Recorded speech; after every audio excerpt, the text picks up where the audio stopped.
Good day mga kadudong. For today's video, ani ami karon ni Tito Art sa iyahang kailano kay naa daw sila'y ibaligya nga baka. Tama pud kaayo mga kadudong kay na ako'y friend ang utana sa ako kinsa day na ay gabaligya og baka kay ilahad ang buhyon mga kadudong. So kami ni Tito Art kay naman siya kaila nga magbaligya og baka karon amo siyang gitan-aw sa kung dako ba tambok ba siya og pila pod ka siya mga kadudong. So karon mao na ni siya karon ang bakang ibaligya mga kadudong sa kani siya. Muna ang ilang ibaligya mga kadudong. Ano pa na siya mga kadudong no is wala pa siya 1-year-old nga baka mga kadudong. Ibaligyan nila kay buntis na pod ang ilahang mama no, ang iyang mama o mo ni iyang mama kadudong ano sa kaliwat nga Brahma no, dagko siya mga kadudong. So pagtanaw na mo is nindot jud siya nga baka no, basta pag wala pa siya 1-year-old dako jud siya mga kadudong. Dako nga tambok no, nindot yun siya pambihon kay kaning kuno ang mama daw ani nga bakang ilang ibaligya is tara sunod kay siya. Dali ra kay siya mabuntis ug dali ra kay siya mawag no susundanon pa no, but pasabot isundanon daw ni iyang mama mga kadudong no. Ibaligya daw ni nila kay kinahanglan kaya ng kwarta para sa renovation sa ilahang balay mga kadudong no. So nagsabot sila Tito Art, nagsabot silang duha og pila ang baligya.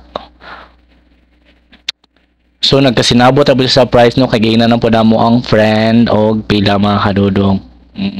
So this time is nakuha na namo ang baka mga kadudong no. Kani siya nga baka niya makitaan karon kaning puti is kat inalimahan ni Tito Art. Kalimahan niya nga baka buntis na po siya mga kadudong. Ninichur tayo mamuhi og baka no kay mahal-mahal o igo na nimo itugway ang baka then pila dila no kalinta lang nimo is dako na siya no. Kung ibaligya nimo siya mga karon is mahal baya ang baka no. So karon is muna ni siya karon ang nati mga kadudong nagkasinabot sa kuha ni Tito Art ang gitugway dra ang baka nga kani siya. Ibaligya na siya og 35,000 daw niya nakagipahangi o pagani ito siya og 32 nya kay wala may cash gidownan lang og kung magsabo og pila gidown ka nila no, gidownan siya mo sugot ra pod siya og himuon siyang paluwagan ng baka.